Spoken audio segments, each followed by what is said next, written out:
Two RGM online classes. RGM education YouTube চ্যানেলে তোমাদের সকলকে জানাই আরও একবার স্বাগত। তো আমাদের আজকে থেকে শুরু হচ্ছে আমাদের জেনারেল স্টাডিজের যে সেশনটা, যে গতকাল বলেছিলাম প্রত্যেককেই, সেই জেনারেল স্টাডিজ সেশনটা কিন্তু আমাদের আজকে থেকে শুরু হচ্ছে। আমাদের টার্গেট এক্সাম 2024 সালে যে সমস্ত পরীক্ষাগুলো হচ্ছে, যার মধ্যে পাবলিক সার্ভিস কমিশন 3টা পরীক্ষা কন্ডাক্ট করতে চলেছে, ফুড এসআই, ক্লার্কশিপ আর মিসলেনিয়াস, এবং তার পাশাপাশি ওয়েস্ট বেঙ্গল পুলিশের পরীক্ষা এবং রিক্রুটমেন্ট তো প্রতি বছর নিয়মিতভাবে চলছে, যেখানে কলকাতা পুলিশকেও ইনক্লুড করা হয়েছে।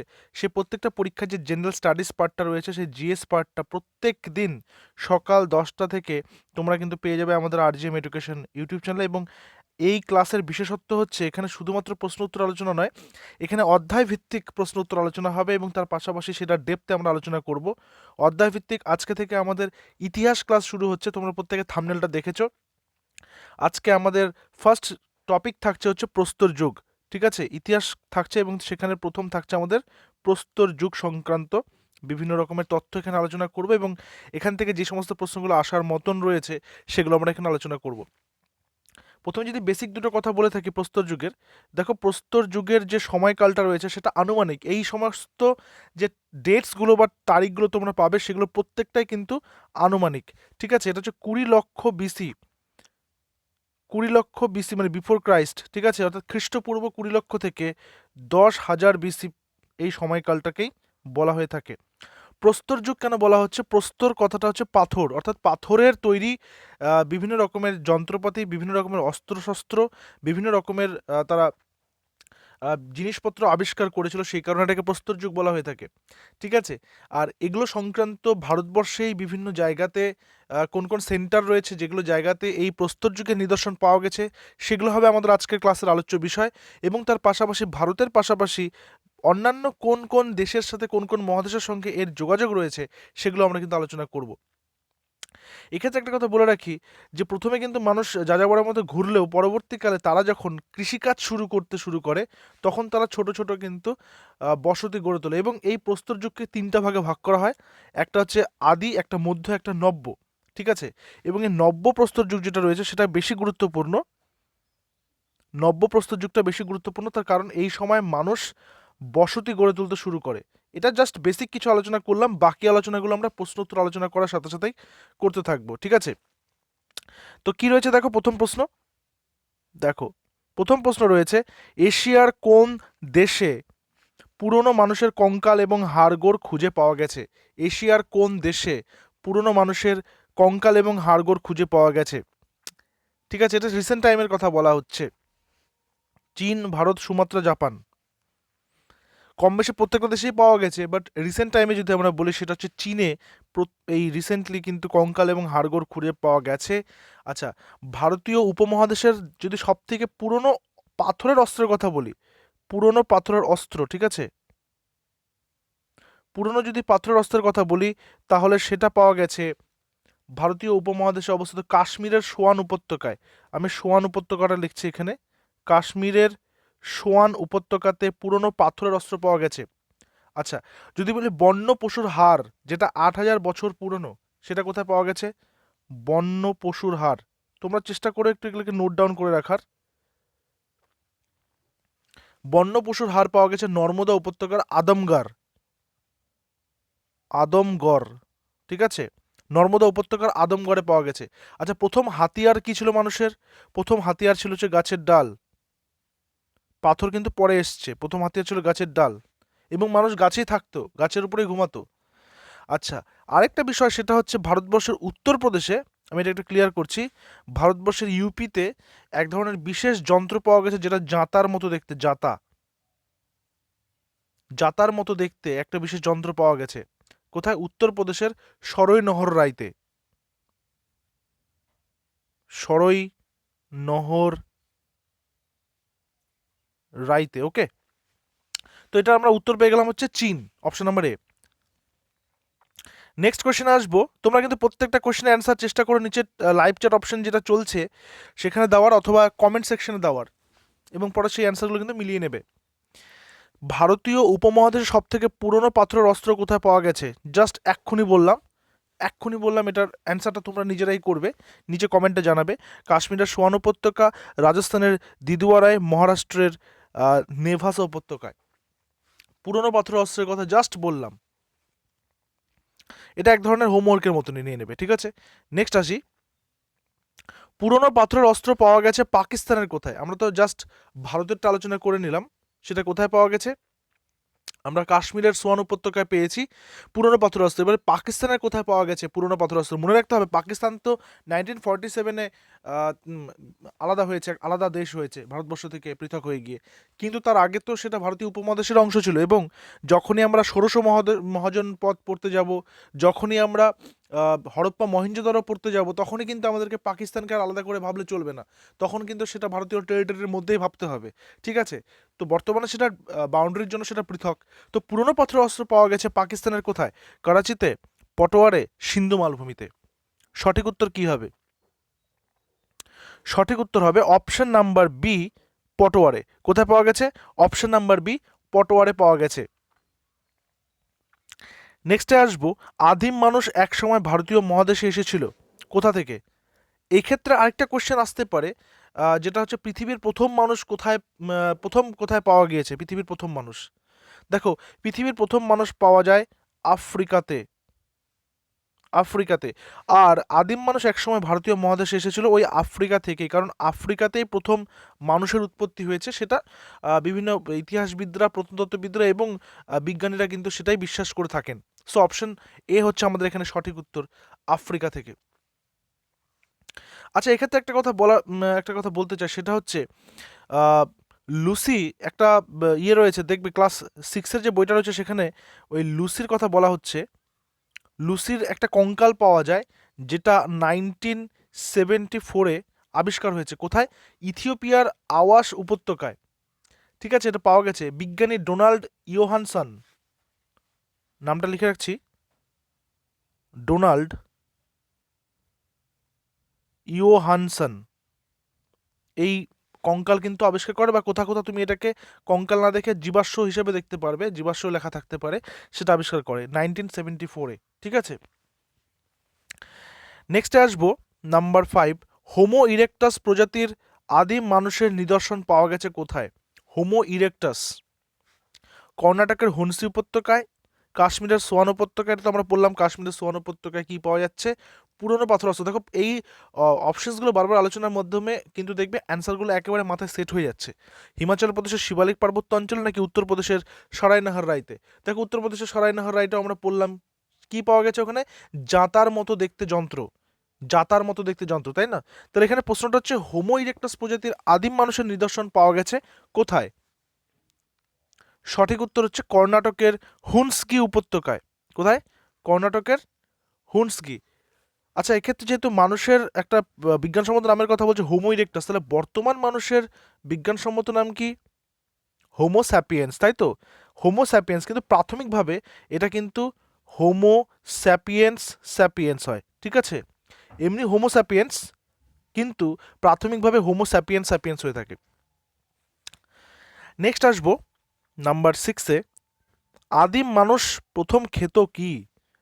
আদিম মানুষ প্রথম কি খেত? রান্না করা খাবার, পোড়া মাংস, কাঁচা মাংস, ফলমূল। দেখো, প্রথম যেহেতু বলেছে এটা খুব সহজ, সেটা হচ্ছে কাঁচা মাংস, ফলমূল, গাছের পাতা, এসবই তারা কিন্তু খেয়ে বেঁচে থাকতো। তারা অন্যান্য পশুদেরকে দেখতো তারা কিভাবে বেঁচে আছে, এবং সেইভাবেই সেই মতোই তারাও কিন্তু তাদেরকে কি করতো, নকল করতো, বা সেরকম দেখে বেঁচে থাকতো। পরবর্তীকালে তারা আগুনের আবিষ্কারের পরে তারা মাংস পুড়িয়ে খেতে শুরু করে, এবং পরবর্তীতে বসতি স্থাপনের পরে তারা রান্না করতে শুরু করে। পুরনো পাথরের যুগে আদিম মানুষের জীবন ছিল কেমন? পুরনো পাথরের যুগে আদিম মানুষের জীবন ছিল কেমন? সহজ সরল, কঠিন ও কষ্টের, খুব ভালো নাকি ভালো? দেখো, পুরনো পাথর মানে কি, একদম মানে আহ, আদি প্রস্তর যুগ, যেটা যেটা 20 লক্ষ বছর, খ্রিস্টপূর্ব 20 লক্ষ বছর আগে শুরু হচ্ছে। সেই সময় মানুষের জীবনে ছিল অনেক রকমের স্ট্রাগল। তারা কি করছে, বিভিন্ন রকমভাবে, তারা তো মানে চারিদিক থেকে তাদের বিপদ তখন, একদম প্রাকৃতিক যে চেঞ্জেসগুলো আসছে, ক্লাইমেটিক চেঞ্জেসগুলো আসছে, সেগুলো তারা বুঝতে পারছে না। দ্বিতীয়ত, যে বিভিন্ন রকমের হিংস্র পশুদের থেকে, আক্রমণের হাত থেকে নিজেদেরকে বাঁচানো, এই সমস্তই। তাই সেই সময়টা তাদের জীবন ছিল কঠিন এবং কষ্টের। এরপর ভীমবেটকা, খুবই গুরুত্বপূর্ণ এই প্রশ্নটা, বারংবার আসে ভীমবেটকা থেকে প্রশ্নটা। ভারতবর্ষের একটি খুবই গুরুত্বপূর্ণ প্রত্নতাত্ত্বিক যে সেন্টার বলা যেতে পারে। তো ভীমবেটকা কোন রাজ্যে অবস্থিত? ভারতবর্ষের কোন রাজ্যে অবস্থিত ভীমবেটকাটা বলতে হবে। পশ্চিমবঙ্গ, অসম, মধ্যপ্রদেশ নাকি গোয়া? সঠিক উত্তর কি হবে? সঠিক উত্তর হবে অপশন নাম্বার সি, মধ্যপ্রদেশ। দেখো, এই ভীমবেটকা আমাদের এটা আবিষ্কার হয়েছে 1957-এ, 1957 খ্রিস্টাব্দে ভীমবেটকা আবিষ্কৃত হয়েছে। কোথায়? মধ্যপ্রদেশে। কে আবিষ্কার করেছেন এটাও জানতে হবে। বিষ্ণু শ্রীধর ওয়াকাঙ্কর। ঠিক আছে, বিষ্ণু শ্রীধর ওয়াকাঙ্কর ভীমবেটকা আবিষ্কার করেছেন কবে? 1957-এ। আচ্ছা, এখানে মোট 243টি গুহা বসতি আবিষ্কার হয়েছে। মানে সেই সময় মানুষ যে গুহাতে থাকতো, গুহার মধ্যে থাকতো, একটা হলো প্লেসে থাকতো, দল বেঁধে থাকতো, সেটা কিন্তু এখান থেকে বোঝা যায়। অর্থাৎ 243টা গুহা বসতি সেখানে আবিষ্কার হয়েছে। এক্ষেত্রে আরেকটা কথা বলতে চাই, যেহেতু এই গুহা বসতির কথা আসছে, তো আমি একটু স্ক্রিনটা ক্লিয়ার করছি। আরেকটা শব্দ তোমরা পাবে, সেটা হচ্ছে ট্যারো ট্যারো। ট্যারো ট্যারো, যেটার বাংলা ট্রান্সলেট করলে আসে ষাঁড় ষাঁড়। ঠিক আছে, ট্যারো মানে হচ্ছে ষাঁড়। এক্ষেত্রে একটা গল্প রয়েছে যে স্পেনের একটি পাহাড়ি এলাকায় যে আলতামিরার একটি প্রাচীন গুহাতে একটা বাচ্চা একজন মানে ভয় পেয়ে ষাঁড়কে দেখে, দেওয়ালের মধ্যে ছবি আঁকানো থাকে ষাঁড়ের, সেটাকে দেখে ট্যারো ট্যারো বলে চিৎকার করে ওঠে। তো সেইখান থেকে ওটার নাম দেওয়া হয় ট্যারো ট্যারো। অর্থাৎ মানে গুহার দেওয়ালের মধ্যে ষাঁড়ের ছবি আঁকানো থাকে, মানুষ যে শিকার করছে সেগুলো ছবি আঁকানো থাকে।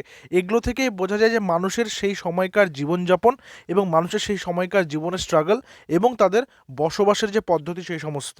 ঠিক আছে, তো এটা কোথায় পাওয়া গেছে? এটা ইউরোপের কোথায়? স্পেনে। ঠিক আছে, ট্যারো ট্যারো। এরপরে আসবো, কত খ্রিস্টাব্দে ভীমবেটকার গুহার খোঁজ পাওয়া যায়? এক্ষুনি বললাম, তাহলে এটা তোমরা করবে, এটা আমি আর করছি না। কত খ্রিস্টাব্দে ভীমবেটকার গুহার খোঁজ পাওয়া গেছে? 1954, 1960, 1957 নাকি 1954? মানে 58, 60, 57 নাকি 54? ওকে, নেক্সটে আসি নাম্বার 10। হুন্সগি উপত্যকা কোথায় অবস্থিত? হুন্সগি উপত্যকা কোথায় অবস্থিত? কেরল, কর্ণাটক, দিল্লি নাকি মহারাষ্ট্র? হুন্সগি উপত্যকা কোথায় অবস্থিত? আমরা কিছুক্ষণ আগে হুন্সগির নামটাই জাস্ট প্রথম শুনলাম, তাই তো? যে হোমো ইরেক্টাস প্রজাতির আদিম যে নিদর্শন পাওয়া গেছে সেটা কর্ণাটকের হুন্সগিতেই। তো হুন্সগিটা কোথায় রয়েছে? কর্ণাটকে, অপশন নাম্বার বি, কর্ণাটকের। কর্ণাটকের কোথায়? গুলবর্গা জেলায়। কর্ণাটকের গুলবর্গা জেলায় এই হুন্সগি অবস্থিত। এখানকার ইসামপুর গ্রামের পাশ দিয়ে বয়ে গেছে কাতটা হাল্লা খাল। আর 1983 খ্রিস্টাব্দে 1983-তে মাটি খুঁড়ে এখানে পুরনো পাথরের হাতিয়ার পাওয়া গেছে। এই কারণে এটা কিন্তু বিখ্যাত। তাহলে হুন্সগিটা পেলাম কোথায়? কর্ণাটকের গুলবর্গাতে। এবং 1983-তে মাটি খুঁড়ে এখান থেকে কি পাওয়া গেছে? পুরনো পাথরের হাতিয়ার। সেই কারণেই কিন্তু এটা বিখ্যাত বা এটা কিন্তু ইম্পর্টেন্ট। তো দুটো আমরা সেন্টারের কথা জানছি, একটা হচ্ছে ভীমবেটকা, একটা হচ্ছে হুন্সগি। এরকম আরও অনেক রয়েছে, আমরা আসবো আস্তে আস্তে সেগুলো জায়গাতে। হুন্সগি উপত্যকা থেকে পাওয়া গেছে, হুন্সগি উপত্যকা মানে কোথায় রয়েছে, মানে কোন জেলাতে, সরি কোন রাজ্যে রয়েছে আমাদের ভারতবর্ষের? তো এটা তোমরা করবে। ঠিক আছে, এ বি সি ডি, যার মধ্যে যেটা অ্যান্সার হবে সেটা করবে।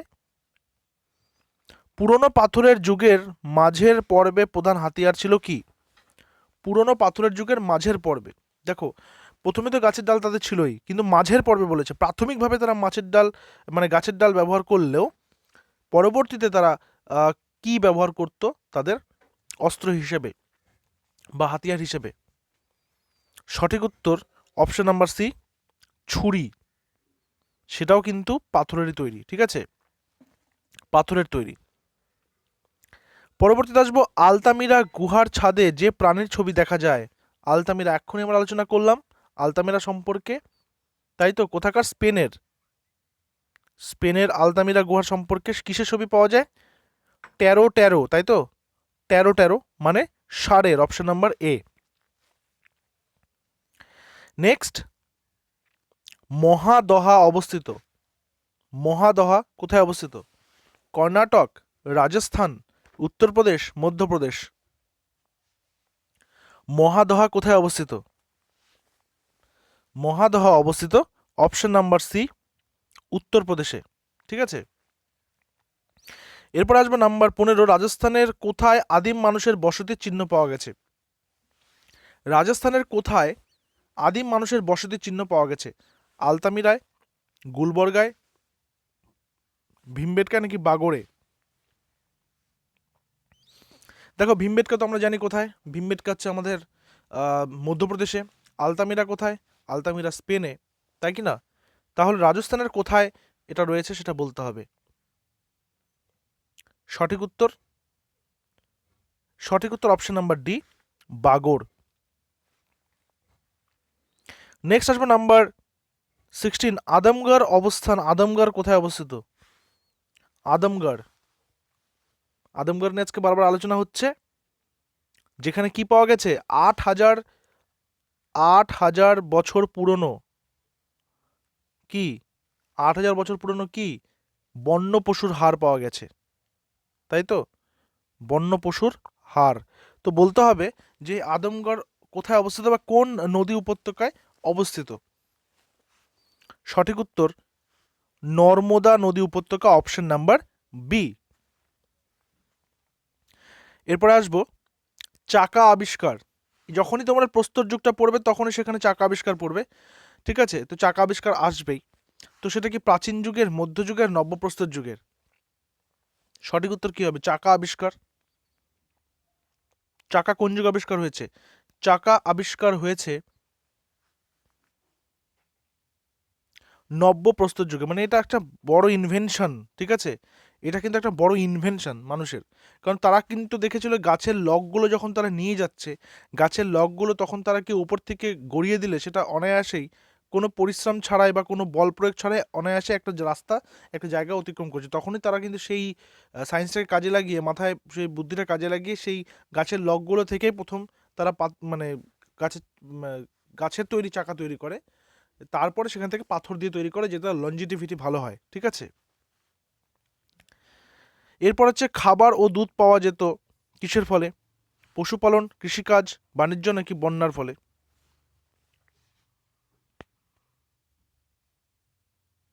খাবার ও দুধ পাওয়া যাবে অবশ্যই পশুপালনের ফলে, অপশন নাম্বার এ। আসবে নাম্বার 19-এ, আদিম মানুষ কৃষিকাজে, আদিম মানুষ কৃষিকাজে শেখে কি বা কৃষিকাজ শেখে কবে? বরফের যুগে, মধ্যপ্রস্তর যুগে, পুরনো পাথরের যুগে নাকি নতুন পাথরের যুগে? খুব ইম্পর্টেন্ট। কবে কৃষিকাজ শেখে? নতুন পাথরের যুগে। মনে রাখবে যেগুলো আজও যে বিষয়গুলো ব্যবহার হয় সেগুলো কিন্তু বেশিরভাগই সমস্ত নব্যপ্রস্তর যুগে শেখা। এবং কৃষিকাজ শেখার ফলে মানুষের একটা জিনিস হয়, যাযাবর জীবনটা যে তারা অতিবাহিত করছিল সেটার পরিসমাপ্তি ঘটছে। সেকেন্ডলি তারা কিন্তু একটা জায়গায় স্থায়ী বসতি স্থাপন করতে শিখছে। আমি যেরকম কিছুক্ষণ আগে আলোচনা করেছিলাম যে ছোট বসতি গড়ে ওঠে কোন যুগে, সেটাও কিন্তু নব্যপ্রস্তর যুগে বা নতুন পাথরের যুগেই। ছোট ছোট বসতি মানে তারা দল বেঁধে থাকা, 10-15টা বাড়ি করে থাকা, সেইভাবে কিন্তু তারা কিন্তু গড়ে ওঠে। নেক্সট, আদিম মানুষের যাযাবর জীবনের পরিসমাপ্তি ঘটে কিসের আবিষ্কারের ফলে? তো এটা তোমরা হোম টাস্ক করবে, নিচে করবে, ঠিক আছে? কোয়েশ্চেনের নাম্বার দিয়ে অ্যান্সারটা তোমরা করে দেবে। আগুন আবিষ্কারের ফলে, কৃষির আবিষ্কারের ফলে নাকি চাকার আবিষ্কারের ফলে? নেক্সট নাম্বার 21, চাষের সঙ্গে যুক্ত হয় বাস বা থাকা, তা থেকে উৎপত্তি।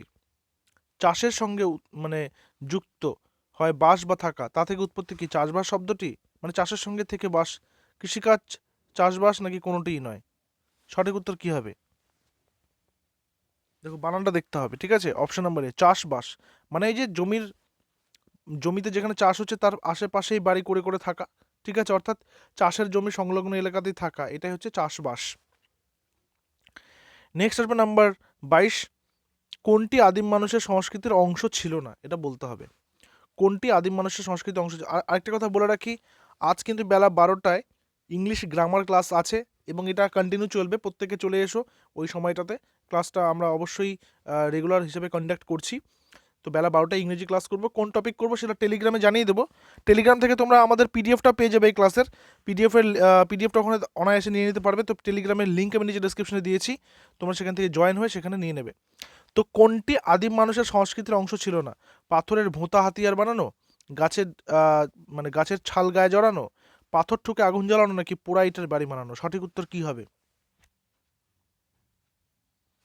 সঠিক উত্তর হবে পোড়া ইটের বাড়ি বানানো। এটা কিন্তু কোনো মানে আদিম মানুষের সংস্কৃতের অংশ ছিল না, এটা পরবর্তীকালে এসছে। এটা আমরা যখন হরপ্পা মহেঞ্জোদারোটা পড়বো খুব শীঘ্রই আসবে সেই চ্যাপ্টারটাও, সেখানে কিন্তু রয়েছে। সিটাডেল আমরা পড়বো সেখানে, ঠিক আছে, সেখানে আমরা 2 স্টোরের বিল্ডিংয়ের বিষয়ে পড়বো, কীভাবে তারা পোড়াইটের বাড়ি বা বিল্ডিংগুলো তৈরি করছিল সেগুলো পড়বো। তো এই ছিল আজকের সেট আমাদের মোট 22টা কোয়েশ্চেন। তো 22টা কোয়েশ্চেনের মধ্যে তোমরা কতগুলো ঠিক করতে পারলে তোমরা কিন্তু জানিও, ঠিক আছে, এবং এই সিরিজটা কিন্তু কন্টিনিউ চলবে। কেমন লাগলো ক্লাসটা সেটা কিন্তু জানাতে ভুলবে না। এবং এটা আমরা হচ্ছে ইতিহাসটা কমপ্লিট করে তো আমরা পলিটি, জিওগ্রাফি এবং এক করে সবগুলো সাবজেক্টই করতে থাকবো। তো দেখা হচ্ছে পরবর্তী ক্লাসে। Till then stay connected with RGM education YouTube channel. Thank you very much.